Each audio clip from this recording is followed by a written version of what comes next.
What's up, Broncos Country? Welcome into the Broncos Breakdown. Coming up on today's show, we're going to look at some QB rumors revolving around Carson Wentz because the Colts are going to try and trade him, apparently. At least that's what the reports say. So we'll check out that idea, have a mock trade, and then later on, we'll look at Drew Lock and whether or not he actually has a very legitimate shot at taking his old job back under the new regime, or if Hackett's just going to want to hack him and move on to a different quarterback.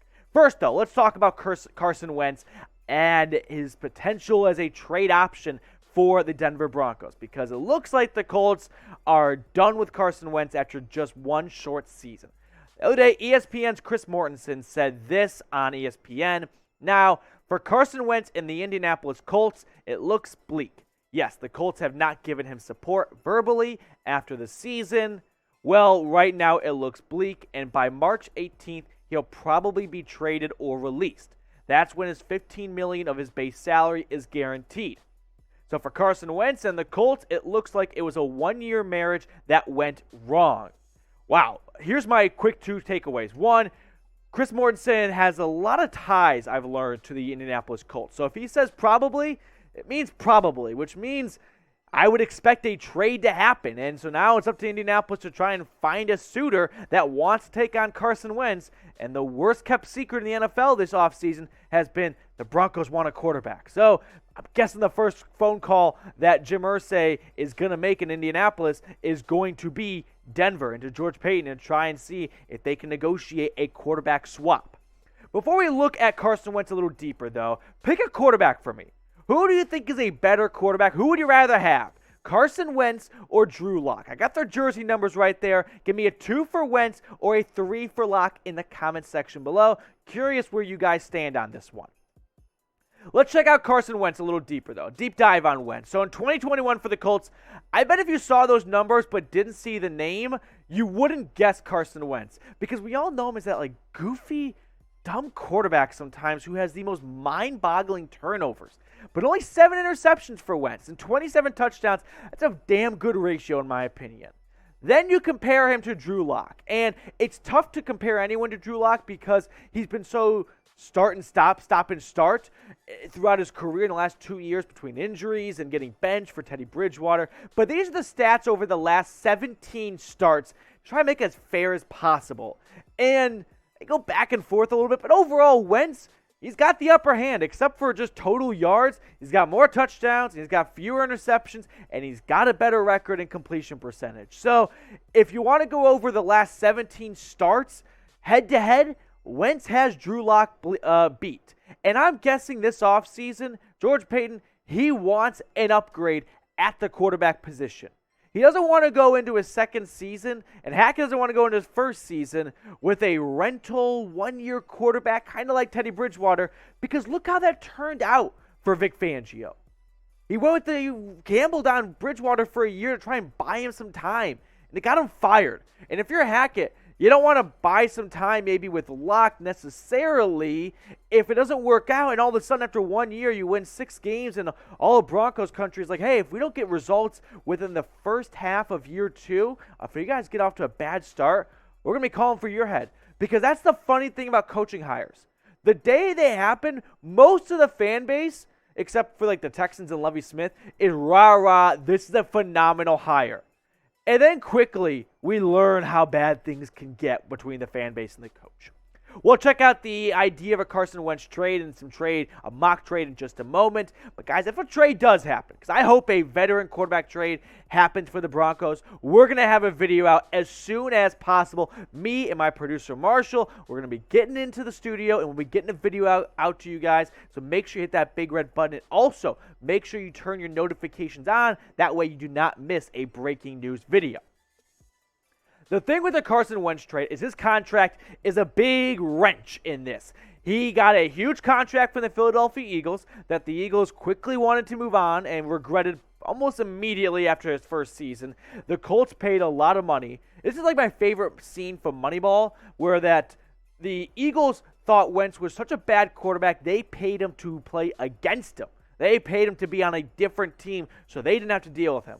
and that has followed Wentz into Indianapolis. So here's Carson Wentz's contract issue. This is what Chris Mortensen said earlier.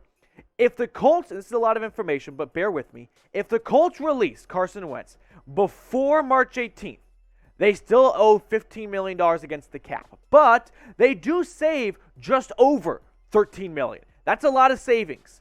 You have to eat $15 million, but you do save $13 million. However, if they trade him before March 18th or even after March 18th, they can save a lot of money, okay?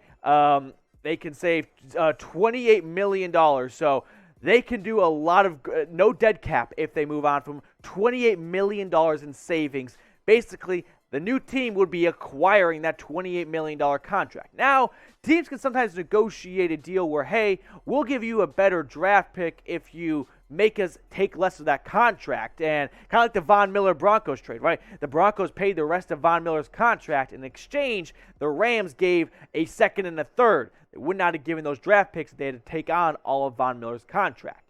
Let's go back in time a little bit. Let's look at that Carson Wentz trade from Philadelphia to the Colts, because I think that sets a bit of a precedent-ish of what he would go for. And the Eagles won this trade if the Colts want to move on after 1 year. The Eagles got a third-round pick and a second that ended up turning into a first-round pick because of playing time stipulations. Here's my mock trade for Carson Wentz. I think this is what it would look like. Not necessarily what I would do, but what I think the Broncos would do. I think the Broncos would get Carson Wentz and a 2022 sixth-round pick to kind of offset that $28 million cap hit they would take on. And the Colts would get Drew Lock to kind of at least have a starter, right, at the next quarterback for them in Indianapolis while they search for their new QB1, and a fourth-round pick because, in the GM's eyes, if you agree with me or disagree with me, Carson Wentz is viewed as an upgrade over Drew Lock. Who wins this trade, though? Let me know. You think it's the Broncos, or do you think it's the Colts that win this trade? I think it's pretty even. I think if you're Denver, you view this as an upgrade, and you know that Carson Wentz has a lot of potential. He put together an MVP caliber season, and a torn ACL and a back injury derailed what was supposed to be the start of the next 10, 15 years in Philadelphia for the quarterback spot. So I think the Broncos win this trade, but let me know what you think down below. Next up on the show, is Nathaniel Hackett confident in Drew Lock as a starting quarterback for him? We'll look at this, and we'll look at some quotes that Hackett had right when he got the job that maybe, I don't know, tips the scale of, yeah, I wouldn't mind having Drew Lock as my starting quarterback. Before we check that out, though, Fanatics has a great deal going on. When you go to chatsports.com/Broncos hoodie, you get 30% off. They've got this hoodie in multiple colors. They've got it in blue, navy blue, orange, dark gray, whole wide selection. Check it out, chatsports.com/Broncos hoodie. Use that link. I've got it in the comments and the description of today's video.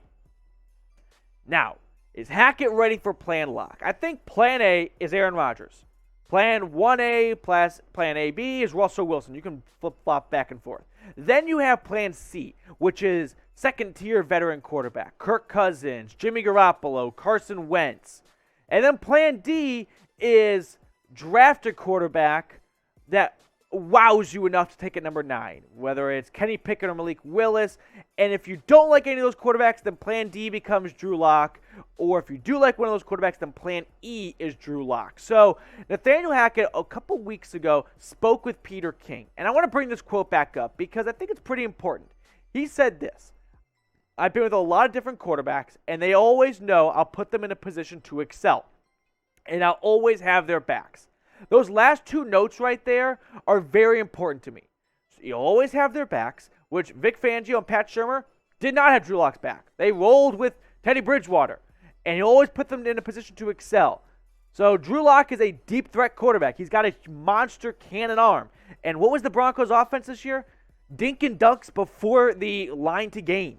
So Hackett's basically saying, I can do a lot with Drew Lock because I'll put him in a position to excel, and I'll have his back. Something he didn't have last season under Fangio. Hackett also said this: outside zone on offense is what you want to do, and you want to base that off of play passes. You want to make the defense cover the entire field. You want to take shots down the field. Let's all face it. That's what the people in the stands love. They love those bombs down the field.